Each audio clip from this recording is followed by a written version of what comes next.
Good morning बच्चों।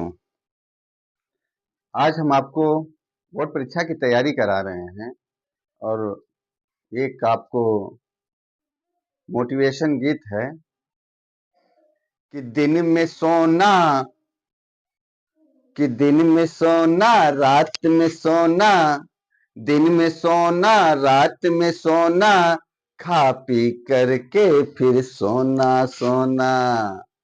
दिन में सोना रात में सोना, खा पी करके फिर सोना सोना। अभी पढ़ाई कर लो बच्चों, अभी पढ़ाई कर लो बच्चों, बोर्ड नहीं तो बोर्ड परीक्षा में बैठ के रोना रोना। अभी पढ़ाई कर लो बच्चों, नहीं तो बोर्ड परीक्षा में बैठ के रोना। इसलिए बच्चों बोर्ड परीक्षा की तैयारी आप एकदम लग जाइए जी जान से। ठीक है बच्चों, आज हम आपको सामाजिक विज्ञान विषय पढ़ाने जा रहे हैं। देखिए, यूपी बोर्ड परीक्षा 2026 सामाजिक विज्ञान प्रश्न पत्र कक्षा 10 की है। पहला प्रश्न है, बेल्जियम की राजधानी कहां है? बेल्जियम की राजधानी कहां है? ब्रुसेल्स। याद कर लो बच्चों कि बेल्जियम की राजधानी ब्रुसेल्स है। जैसे आप याद किया उसको कम से कम 5 बार लिखने का प्रयास भी कीजिए। ठीक है। भारत में संघीय व्यवस्था है। भारत में कौन सी व्यवस्था है? संघीय व्यवस्था है, क्योंकि यहां शक्तियों का विकेंद्रीकरण है। भारत में संघीय व्यवस्था है क्योंकि यहां शक्तियों का विकेंद्रीकरण है।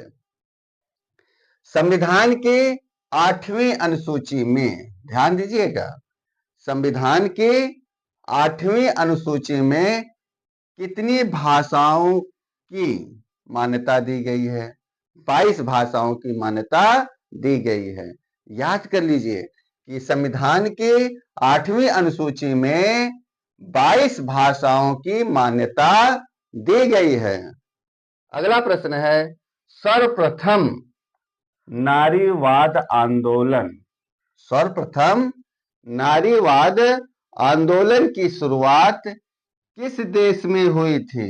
अमेरिका में हुई थी। किस देश में? अमेरिका में। सर्वप्रथम नारीवाद आंदोलन की शुरुआत अमेरिका में हुई थी। बहुजन समाज पार्टी, बहुजन समाज पार्टी का संस्थापक कौन है? तो कौन थे? कांशीराम। बहुजन समाज पार्टी के संस्थापक कांशीराम महोदय थे। विश्व का सबसे बड़ा लोकतांत्रिक देश कौन है? विश्व का, बच्चों पूछ रहा है, विश्व का सबसे बड़ा लोकतांत्रिक देश कौन है? भारत है। कौन है? भारत। लोकतंत्र में शक्ति का स्रोत कौन होता है?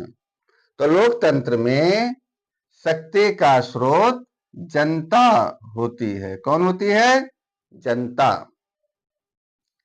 भारत में पंचायती राज, ध्यान से देख लीजिएगा, भारत में पंचायती राज की स्थापना कब हुई? तो कब हुई? वर्ष 1992 में। ये बहुत ही महत्वपूर्ण प्रश्न है कि पंचायती राज की स्थापना कब हुई थी भारत में? वर्ष 1992 में। भारत की राजभाषा, ध्यान दीजिएगा, भारत की राजभाषा कौन सी है? हिंदी। राजभाषा पूछे तो हिंदी। धर्मनिरपेक्ष राज्य में, धर्मनिरपेक्ष, ध्यान से देख लीजिएगा, धर्मनिरपेक्ष राज्य में क्या होता है? धर्मनिरपेक्ष राज्य में सभी धर्मों को समान समझना होता है। जितने भी धर्म होते हैं सभी धर्मों को समान समझना होता है। इसलिए बच्चों आप इसको लिख लीजिए, याद कर लीजिए। मेरे चैनल को लाइक कीजिए, सब्सक्राइब कीजिए और शेयर कीजिए ताकि सभी बच्चों के पास ये बोर्ड परीक्षा की तैयारी जो हो रही है पहुंच सके। बहुत बहुत धन्यवाद।